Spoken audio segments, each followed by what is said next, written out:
Video ini berangkat dari analisa kuesioner Unhas gratiskan UKT yang disebar untuk mengetahui dampak secara langsung yang dihadapi oleh mahasiswa Unhas dikarenakan situasi pandemi COVID-19. Kuesioner ini berhasil menampung 604 responden yang berasal dari 14 fakultas di Universitas Hasanuddin. Sebelum secara spesifik membahas hasil kuesioner tersebut, ada baiknya kita kembali melihat persoalan fundamental yang sebenarnya menjadi pokok atas masalah yang dihadapi.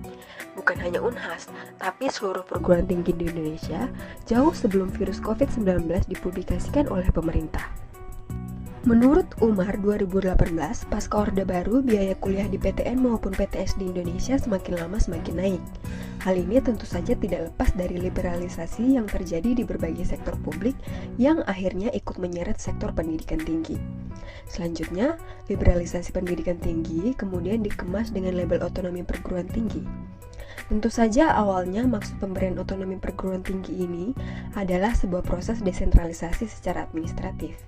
Namun sejak disahkannya Undang-Undang Pendidikan Tinggi Nomor 12 Tahun 2012, pemerintah akhirnya melakukan sentralisasi terhadap sisi pembayaran kuliah dengan menetapkan standar satuan biaya operasional perguruan tinggi negeri. Dalam kelanjutannya, SSBUPTN lah yang menjadi standar dalam menentukan biaya kuliah di lingkungan masing-masing. Secara aplikatif, UKT dimaksudkan sebagai pengefisienan pengeluaran biaya oleh peserta didik dalam segala kegiatan yang akan ditempuh oleh mahasiswa setiap semester.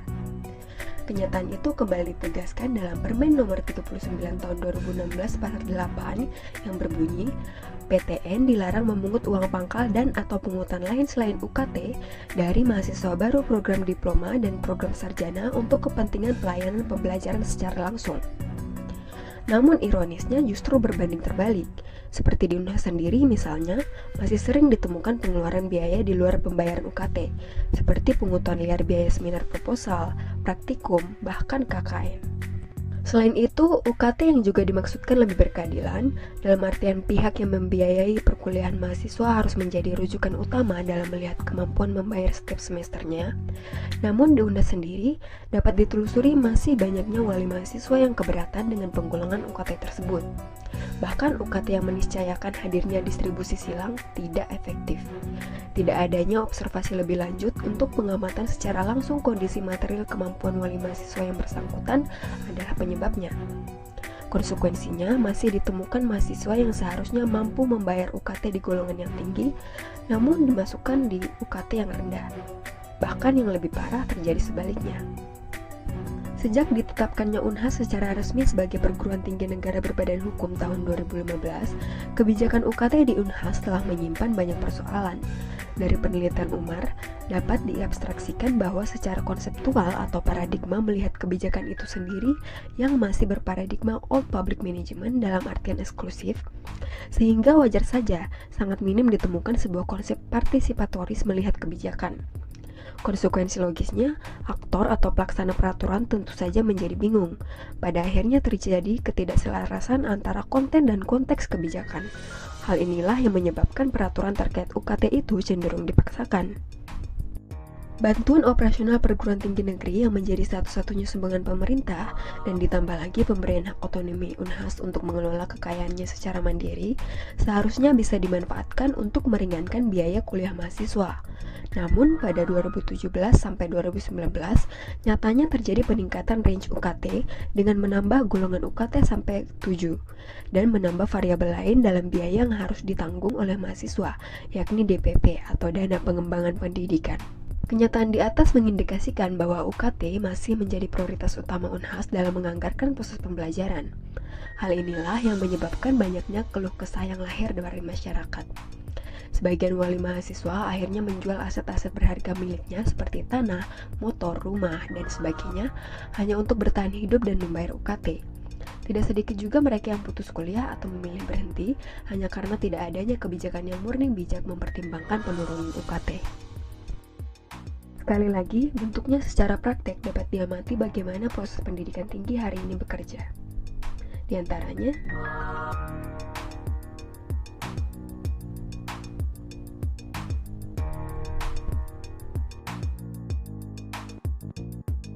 Sekali lagi, jika kita mencoba menelusuri apa yang dimaksud Wertham dalam bukunya Dunia Ketiga Dari Mana dan Kemana, semua yang disebutkan tadi adalah efek dari terperangkapnya Indonesia dalam jurang hegemoni ekonomi politik global, hingga akhirnya berimplikasi kepada sistem kenegaraan yang belum siap mengadopsi sebuah formulasi secara utuh dari negara maju. Berdasarkan data Kementerian Ketenagakerjaan, terdapat 2,8 juta pekerja yang terkena dampak langsung selama masa pandemi yang menyebabkan penurunan kemampuan rumah tangga dalam mengeluarkan biaya konsumsi kebutuhan hidup sehari-hari.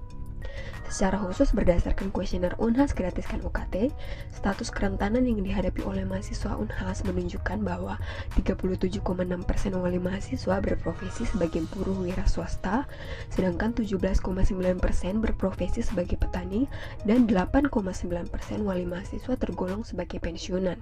Hal ini semakin ditegaskan dari data yang menunjukkan ketidaksanggupan mahasiswa untuk mengeluarkan biaya pembayaran UKT. Setidaknya terdapat 79% dari total responden yang kami dapatkan tidak sanggup membayar UKT semester awal tahun ajaran 2020-2021. Ketidakmampuan mahasiswa dalam membayar UKT semester awal 2020-2021 menghadirkan berbagai respon. Dari hasil riset kami menunjukkan bahwa 2,9% mahasiswa memutuskan untuk cuti semester, sementara 1,1%-nya lagi memilih untuk berhenti kuliah. Dan kebanyakan responden yang lainnya adalah menuntut peringanan UKT dan pembebasan UKT. Respon tersebut tidak terlepas dari kebijakan kampus yang belum cukup efektif dalam mengurangi beban mahasiswa.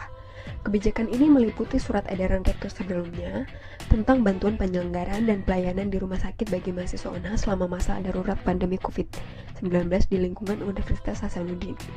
Begitu pula surat edaran terakhir tentang panduan pelaksanaan kegiatan Tridharma Universitas Hasanuddin selama masa pandemi COVID-19. Dari segala keefektifan, didapatkan kebijakan tersebut belum cukup memberikan dampak signifikan meringankan beban mahasiswa. Selama masa pandemi Unhas yang memakai sistem pembelajaran jarak jauh dalam praktiknya pun tidak efektif.